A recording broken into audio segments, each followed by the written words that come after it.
Hello. This is great fun. I've seen a lot flash past me on Twitter in the last 48 hours, shall we say. Matt Hancock's basically changed his story three times. Um, wow. I don't know why anyone believes him anymore. Um,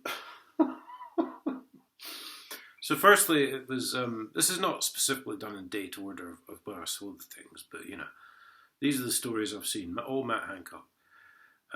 Firstly, it was even if you've had both vaccinations, the Indian variant of coronavirus could still kill you. Just one question there is like, well, why would you bother having the vaccines then? And then it came out, well, if you're unvaccinated, of course, obviously it's going to kill you. Bit of a rock and a hard place, that, isn't it? Have the vaccine die, don't have the vaccine die, never mind. And then now, recently, just this afternoon, actually, he's come out. I've just seen. He said, "Well, the signs from the data are promising. The Indian variant may not evade the vaccines after all."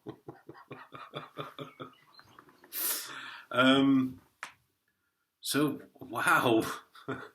I mean, what do you believe? The same guy says three different things which all totally contradict each other. Mm. But this is what they do, they wheel out different people and get them to tell different stories, and sometimes, obviously, even get the same person to tell different stories.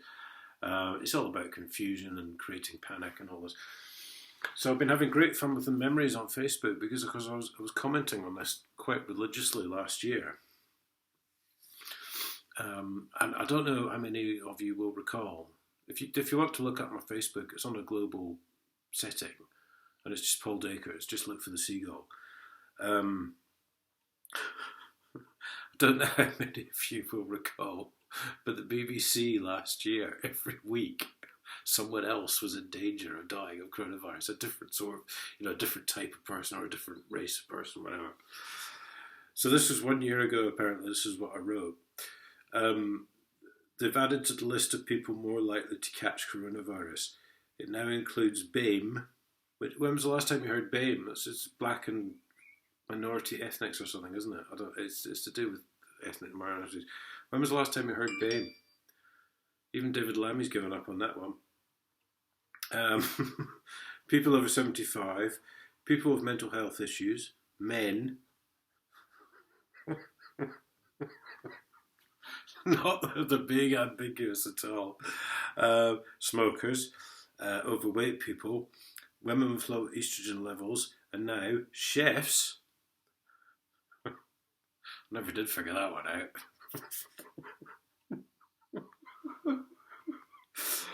And poor people.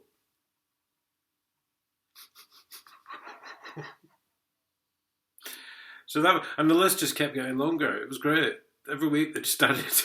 Basically, in the end, we were all susceptible to die of coronavirus. So, yeah, and I'm still here, and I've not had a test, and I've not been vaccinated. And I've got all the pro-corona people onto me now on Twitter and stuff going, oh, well, you're selfish. You're causing people to die.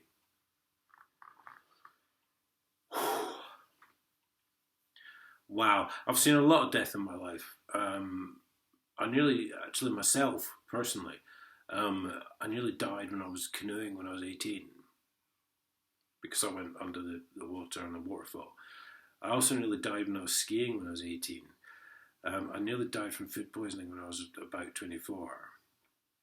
I nearly died a couple of times in Belfast. You know, the,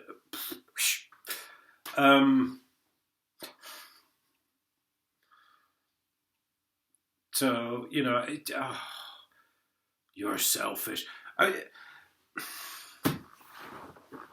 This virus has a 99% plus survival rate. 99% plus, think about that. Although, again, I had a pro-coronavirus onto me on Twitter last night, and he said the people who aren't vaccinated aren't included in that, or haven't had it, sorry. The People who haven't had it aren't included because they're not vaccinated. I can't remember what you're saying. It's some ridiculous, absolutely, utterly crap argument. People who aren't vaccinated or something like that. That doesn't count. If you haven't been close to death with it, you're not in the 99% plus survival rate.